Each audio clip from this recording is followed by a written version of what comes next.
Hello again, everybody. Take two. The first one didn't have audio, but we have troubleshooted and figured out the problem.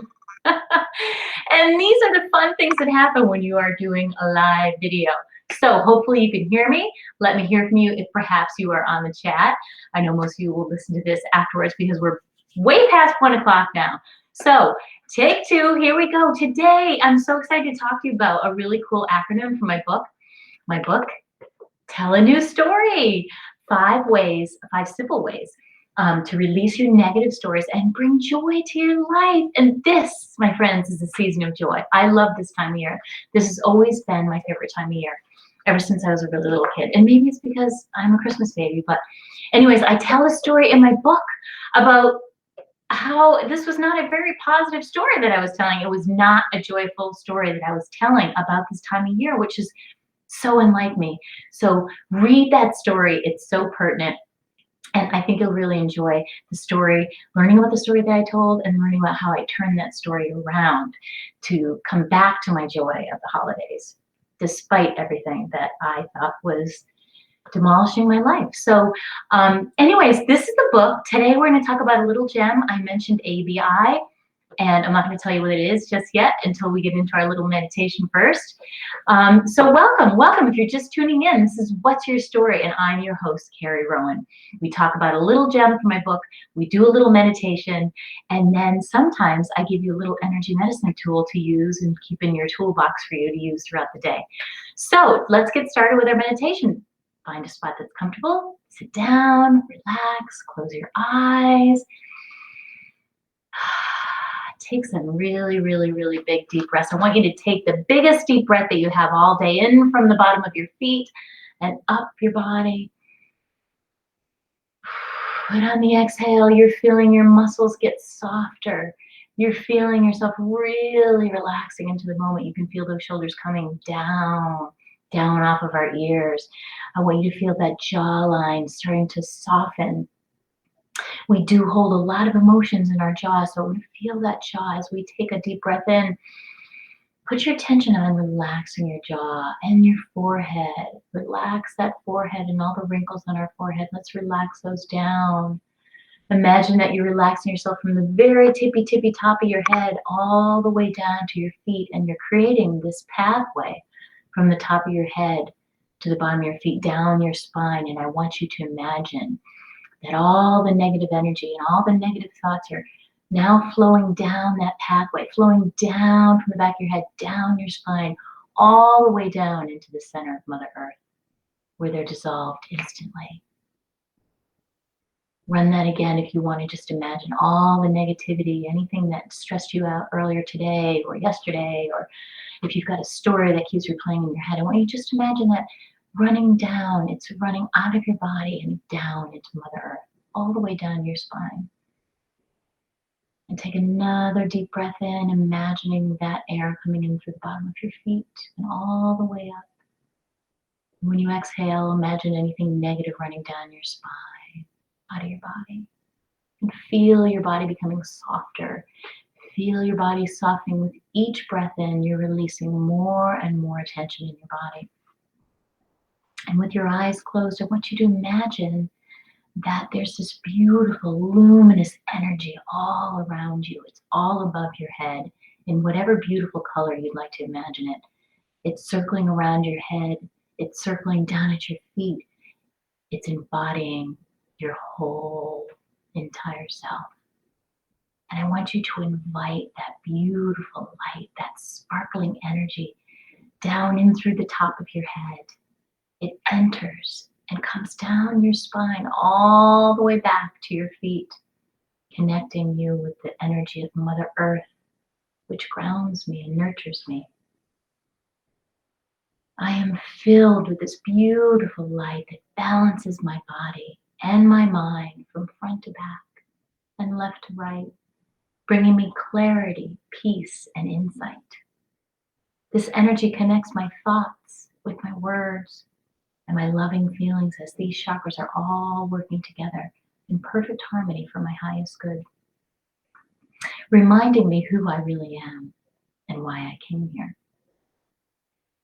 I feel appreciation for the unique gifts that I bring to the world, and I'm soaking in all the good that surrounds me right now. I feel a confidence washing over me, knowing I can reconnect with this renewing energy anytime I want to. I feel light and centered in my body now. I am in my center. I am in my center. I am in my center. And repeat that a couple times to yourself with your eyes closed. And when you're ready, you can open them and join us. Wonderful. How do you feel after the meditation? Hit me up with a text if you happen to be here, if you happen to see my live. So let's talk a little bit about a gem from the book. Okay, this is something actually, I think it's on page 70 in the book, where I talk about ABI. And I talk about it's okay to assume. Remember, if you had tuned in, I was telling you how I really loved writing these subtitles in my book, because a lot of them are, well, they're funny to me. And they also, a lot of times, are music. They also could be a title of a song, somebody else's song, or one of my songs. So really pay attention to that as you're reading through the book, and if you get a kick out of it, share that with me. So it's okay to assume in this case, right? We're taught not to assume, but ABI stands for assume best intentions. Assume best intentions. I used to have a little sticky note on my door heading to the garage where my car was. Before I left the house, I just wanted that in my mind. I just wanted to assume best intentions. And why? Why do we want to assume? Why do we want to give people the benefit of the doubt? Well, not only does it improve our relationships with them, because you know you can feel when somebody doesn't give you the benefit of the doubt, it improves our relationship with us. We're talking about mindset. I talk a lot about mindset in step 1 of my book. I mentioned 5 simple steps to release your negative stories. That is step 1. When we can assume best intentions with people, it changes our whole mind.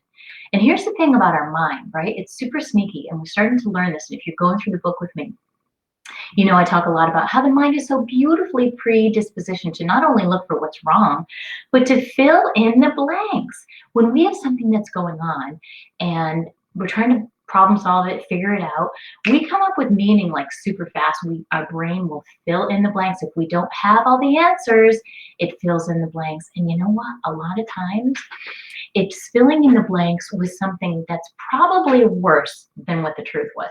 If we're assuming that we know why somebody did something, we're associating some meaning to the fact that somebody didn't reply to our text message, or they ignored us for 2 days straight, or maybe they didn't reply to our request to like a page on Facebook, or whatever it is. If we are making up stories about that, I guarantee what you're thinking in your mind is different than what the person actually meant. So when we can just right out of the gate assume best intentions of other people, I want you to try it and watch how things change. It reminds me of, like, kids are a great example for this one, right? Because they're always doing something to get our attention. And I always have this little saying that kids' behavior, right, is always trying to solve a problem. So the worse the behavior is that's coming out of them, and this is so counterintuitive, the worse the behavior is probably indicative of the greater amount of love that they need. Do you know what I mean? So the worse they're behaving, they probably need the most love. And the worse they're behaving is probably a point that we don't want to be giving them the most love, right? We're like, what is this behavior? So I came up with this little story that I would tell myself, assuming best interest. The kids are always trying to come up with they're always trying to come up with a solution. They're always trying to solve a problem with their behavior, even if it's really crappy behavior. They're trying to solve a problem, and hey, maybe they don't have the skills. And that's where we can assume best intentions and say, I think they're trying to solve a problem with this. And maybe they don't have these skills. Well, that's my job to teach them the skills.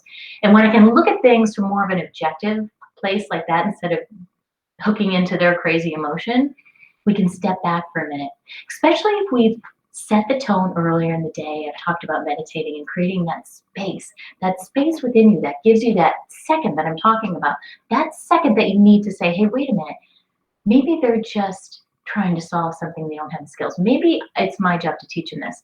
And another thing I used to say that worked really well is, oh, well, they're just doing their job. And that one, for some reason, really just resonated with me. Oh, they're just doing their job being kids, testing limits, testing boundaries. They want to know if I remembered what I told them before and if I was going to follow through on what I said before. And they're always testing. So when I put it in that framework to myself and I said, oh, they're just doing their job, it was assuming best intentions.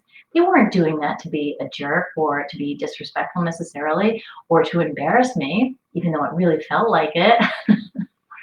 They were doing it because that's what kids do. They're doing their job. And when you look at it like that, doesn't it feel a whole lot better? Ah, they're just doing their job.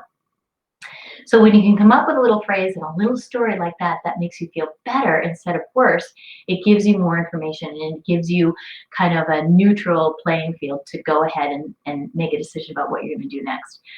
So I find it really, really super powerful with kids. And it also works with adults too. Let's face it, nobody likes that feeling that somebody is assuming that you did something wrong or that you did something intentionally to hurt them. That feels super bad. And we all know that feeling when we were a kid. Maybe we threw a ball through the neighbor's window and broke their big, beautiful glass bay window. And we didn't mean to. We were just having fun with our friends and playing ball or whatever. But it all depended on the way our parents came at us with that, right? If they assume, hey, we know it was a mistake, you didn't mean to, you're still going to come up with the money to pay for the window, that's one thing. But just coming at us, assuming that we did that for, with malintent, we know what that feels like. That feels bad. So people feel that in relationships. And if we can, approach our adult relationships with that same feeling that we give to the kids, same assuming best intentions. Somebody cuts you off in traffic, and that's a good one. And we're like, oh my God, what a jerk. So instead of assuming the person's a jerk and they're just trying to intentionally be rude to us, we could come up with a different story, couldn't we? We could assume best intentions. Whoa, maybe they're late for work and they're afraid their boss is going to fire them and then they won't have a job and they won't be able to bring money home for the family or whatever. We can assume best intentions in that situation because, hey, it makes us feel a whole lot better, doesn't it? And that's the goal here, instead of getting ourselves all wrapped up. This works beautifully with social media if you have the wherewithal to approach it with that. I don't spend a whole lot of time on social media unless I'm, talking about my book or music or something. So, but if you do and you can get fired up, there's a lot of controversy on there. If we can try to assume best intentions, it may soften some of the reactions that we have. At least give us that moment of assuming a better intention than what it may appear to be, instead of the mind kicking in and assigning meaning to something. Oh, they didn't write back to us because X, Y, and Z, or they're mad at me because of X, Y, and Z. Instead of assuming that, let's assume best intentions and see what happens in our relationships. Because when we do the opposite thing in our relationships, especially in our intimate relationships, people feel it, man. We talked about that earlier. It impedes our desire for connection. So if I'm assuming the worst, it impedes my desire for connection. And how do you think the other person feels? Do you think they want to be close to us if we're assuming the worst intention? Of course not. And then it starts to break down the relationship over time when we're assuming bad intent, judgment, blame, all those things start coming into the equation and make things worse. So let's start with ABI, assume best intention. And I'd love for you to play around with it this week and let me know if there was a situation. It works great for work situations, home situations, any kind of situation you can imagine, especially with the holidays coming up, though we might not be getting together with as much family as we usually do. But try it out, and I want you to try it for the next couple of days. And if something happens or it flips you into a better state of mind in a situation that would have normally been a trigger for you, share it with me. Share it with me on Facebook, and I'd love to hear from you about this story. I'd love to learn from you as well.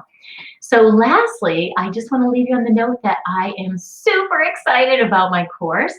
It's a 5-week course, all based on the book. We are starting January 14th. I would love for you to join us. It's going to be totally high energy. It is live. So we are not only going to do some meditations, we're going to dig into your stories. What's your story? What is the story that holds you back the most? We're going to dig into those stories. We're going to find out the why. We're going to find out your intentions behind your story. We're going to figure it all out in a safe, compassionate, fun environment where all of us women are transforming our stories together. And I'm right there coaching you all along the whole way because it is live. And you are going to create the most incredible relationships. That's one thing I am really super excited about, because what happens is you're fostering this environment of people doing the same work and transforming together. And it creates bonds that really last a lifetime. I'm really excited for you about that because I know how special that can be. I've been in situations like that. We'll have a private Facebook group just for this, and I will get on there once a week doing question and answer in addition to the weekly classes. It starts January 14th. It runs for 5 weeks, every Thursday at 6:30. It's truly going to be remarkable, and I really, really hope that you can join me and bring your stories. Bring your big, bad, worst stories because we want to talk about them. I want to help you transform those stories and live a better life, because the stories that we're telling, whether we want them to or not, become the life that we're living. And it's never too late to live a great story. So join me. Find out more on my website, carrierowan.com. Click on the tab that says courses. I've outlined all the weeks for you, everything we're going to do. And the part that I couldn't put in and sprinkle on that page is all the magic that's created. And this is my inaugural class. If there was ever a time to join it, it would be now. The price is great. I'd love to have you join us. Hit me up with a question. You have any questions, hit me up on a messenger or send me a notice on my contact sheet on my Facebook, on my website page, and I'd be happy to answer any questions. But with that, I will leave you with that gem of the day, ABI. I hope you can use that to help your mindset and help you feel better. So thank you so much. Again, I'm Carrie Rowan, your host. Thanks for joining today. Make it a great day. Bye.